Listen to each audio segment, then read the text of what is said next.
In May of 1993, searchers deep inside the Shenandoah National Park recovered a weathered nylon tent, completely abandoned. Inside it, the IDs and wallets of two hikers sat completely undisturbed on their sleeping pads, but the perimeter of the encampment showed clear signs of a struggle, torn clothing and blood spatter, as well as various missing pieces of vital camping supplies. Although chilling on the surface, this wasn't just a single unexplained event that had occurred in the park. It was linked to a long string of wilderness anomalies, a pattern that investigators are still struggling to map out and explain today. While this case remains an active file, today's story contains the exact same psychological footprint, except this time it occurred 3 years later. It centers around the disturbing events surrounding a young couple named Mark and Judy.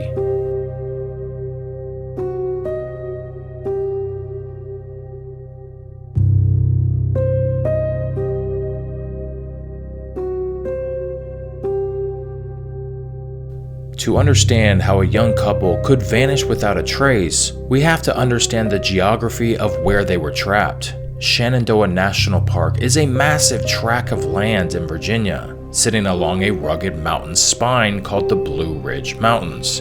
It features brutal, rigid terrain boasting over 500 miles of trails, including a section of the Appalachian Trail that cuts directly through its heart.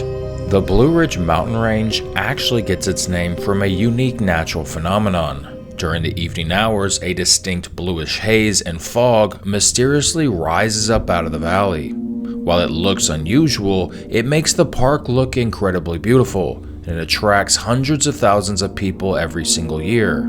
But behind these postcard views, the locals tell a different story. They whisper that the blue mist anomaly contains some sort of sinister element, something predatory. A century-old legend used to explain the vast, unexplained array of disappearances. Our story centers around a young woman named Judy who grew up in the region, and although she no longer lived in Virginia, the park held a special place in her heart, and she planned to come back and visit. Well, spring was here. The weather was warm, and the dense forest canopy was in full bloom, and Judy, she was genuinely excited, because that meant that her trip back to Shenandoah National Park was about to happen. She and her husband of about 2 years named Mark had fallen deeply in love with camping and hiking, and they made it a point to head out into the wilderness at least 2 times per year. And this trip to Shenandoah National Park was going to be extra special because Judy's father had recently passed away, and he was the entire reason that Judy had fallen in love with the outdoors to begin with. He had taken her there as a child, and this was his favorite place in the world. So the entire idea about going to Shenandoah National Park held a special sense of nostalgia. So there Judy was, with a big old grin on her face, and she was super excited. She had all of her camping gear sprawled out across the bed, doing an inventory check to make sure she didn't forget anything, just like her father always taught her. When she was ready, she loaded all the gear up, threw it into the back of her Suburban, made a couple of sandwiches, locked her front door, and the vacation was on. After a couple of hours, they finally pulled into the campgrounds, and they began their usual routine. They unpacked all the gear, they got the campfire crackling, and Judy started to prepare dinner.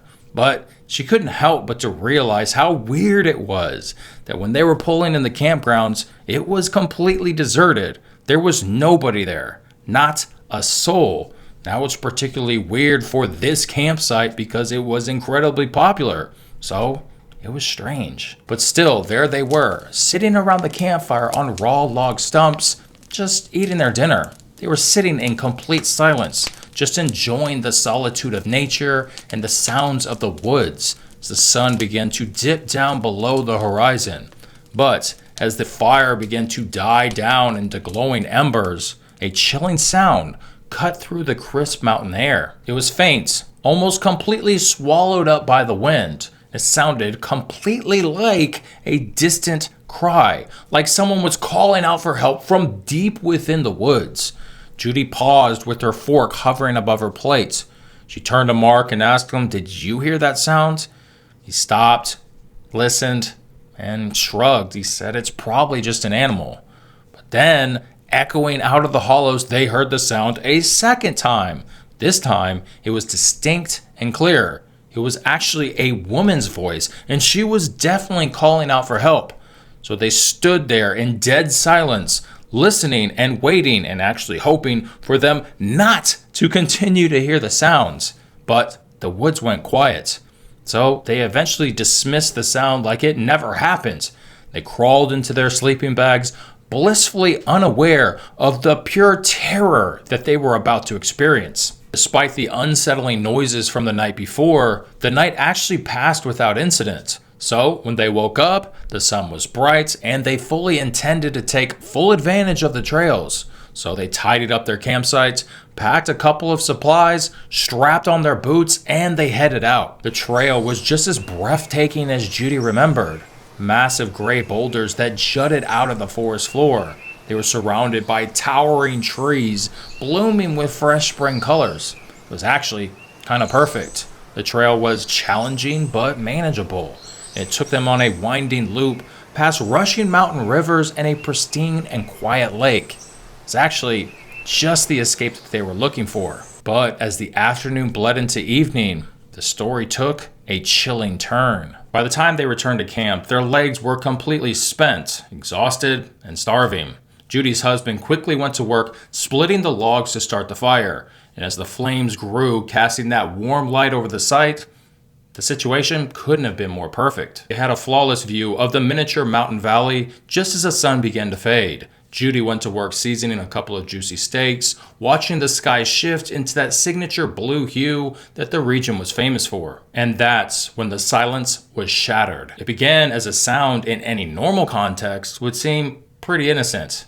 But out here, deep in the isolation of the woods, it sent a haunting paralysis straight down Judy's spine.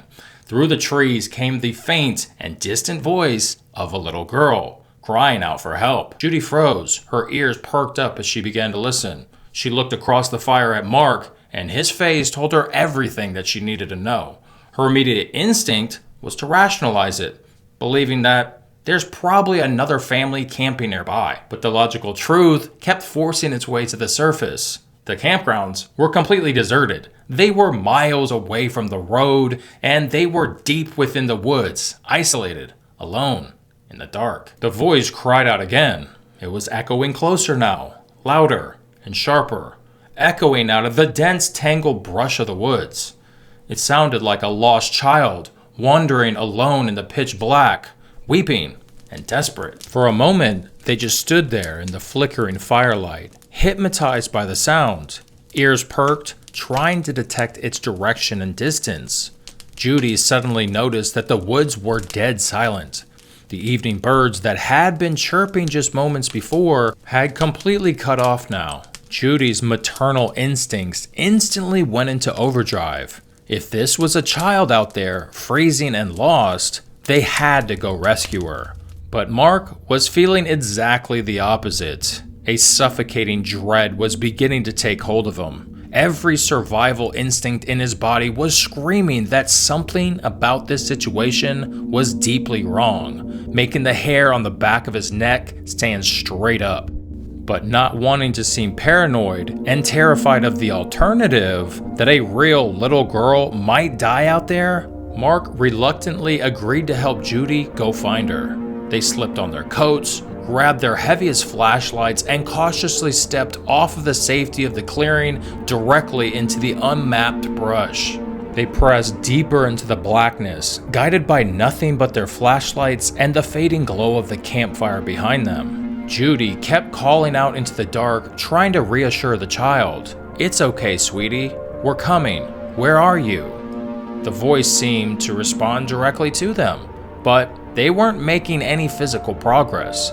The further they walked, the further the voice seemed to recede, actively pulling them deeper into the dense grit of the forest. Slowly, Judy's bravery completely melted away, replaced by a sick, heavy sensation in the pit of her stomach. Something was profoundly wrong. They crested a small wooded ridge where the dense trees suddenly gave way to a massive, wide-open meadow choked by tall grass. And there, standing on the exact opposite end of the clearing, the illusion shattered. She expected a shivering, helpless child that they could save, but instead realized it was the ultimate deception. They had walked straight into a trap out of pure empathy. Positioned precisely 100 feet away was a towering silhouette. The entity was completely black, devoid of clothing, and it was too dark to discern specific details, but it was definitely humanoid to a certain degree. Yet its physical proportions were massive, standing well over 8 feet tall. It was not a little girl. A wave of absolute terror locked their joints in place as they stared across the meadow at this thing. It just stood frozen, staring right back at them, unflinching. The entity began to emit the voice again, but the auditory output had changed. The innocent distress signal was gone, replaced by the rhythmic, distorted mimicry of a child's giggle, a sinister, looping audio pattern that echoed across the field. Reaching for any logical explanation, Mark assumed it was a malicious prank. His fear instantly spiked into aggression. He took 3 rapid paces forward into the tall grass, shouting at the figure and scanning the ground for a rock to throw. But the moment he advanced, the entity reacted by gliding backwards, devoid of any type of human locomotion and dissolving instantly into the black tree line on the far side of the meadow. The structural truth was undeniable. It was a predatory trap. An unknown entity was actively mimicking human distress to lure them to a specific coordinate inside the dark forest. Mark turned back to Judy, his hands white-knuckled around the handle of his hunting knife on his belt. His expression carried a single silent command: run.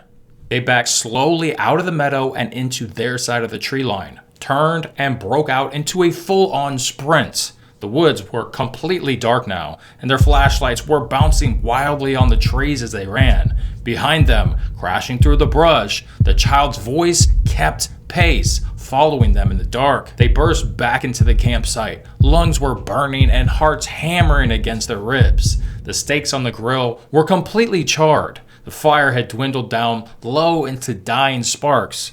They took their flashlight and scanned the perimeter of the campsite and tree line, hoping to not see anything.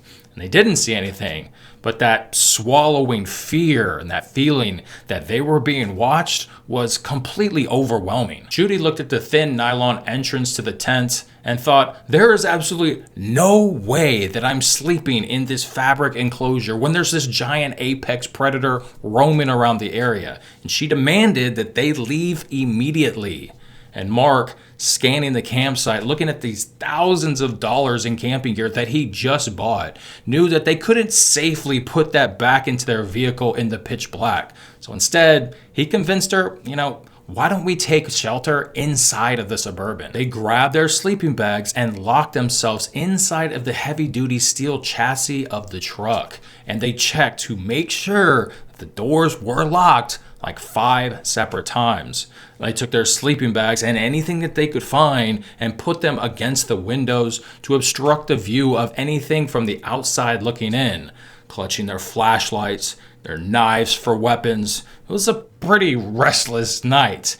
And throughout the night, Judy could still hear that faint, distant echo of the child's voice drifting throughout the valley. When daylight finally broke, they unblocked the windows so they could get a full 360-degree view of the entire campsite and confirm that the perimeter was completely clear. Stepping out of the vehicle, Judy's boots sank deep into the waterlogged mud from a midnight downpour. Mark, on the other hand, wasted no time at all. He began to frantically run back and forth across the campsite, tossing all of the camping gear into the back of the Suburban as fast as he possibly could. But as he frantically ran back and forth, Judy noticed something that made her stomach literally drop. Deeply pressed into the fresh mud, encircling the truck multiple times, were some massive footprints. They were 5-toed, completely barefoot, and probably 18 inches in length. They circled the truck repeatedly, stopping right at the side windows as if it was looking in, right where their heads would have been resting just hours before. The entity had literally been inches away from their faces in the dark. Overwhelmed by panic, Judy told Mark to just stop. Let's just get the heck out of here. So they just abandoned their equipment, slammed the doors, and launched the heck out of there, passing empty lot after empty lot of the deserted campground.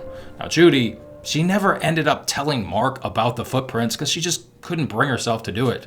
But it was mutually understood that their days of camping in the wilderness, yeah, that was done. Still to this day, Judy doesn't know whether it was some weirdo in a costume trying to scare campers or some type of creature unclassified by science. But years later, whenever the night grows quiet, she can still hear the sound of that little girl's voice calling out for help deep within the darkness of the woods. And that's a wrap, folks. I hope you had a good time because I really enjoyed telling this story and doing something a little bit different. So if you enjoyed the story, then help me out by hitting that like button so the story goes a little bit farther, and subscribe to the channel because we're putting out a lot of good content now, and we're trying to put out about 2 videos per week, and the channel's growing, so we're having a good time. Hope to see you on the next one, and I appreciate you being here, and I will see you next time. Peace.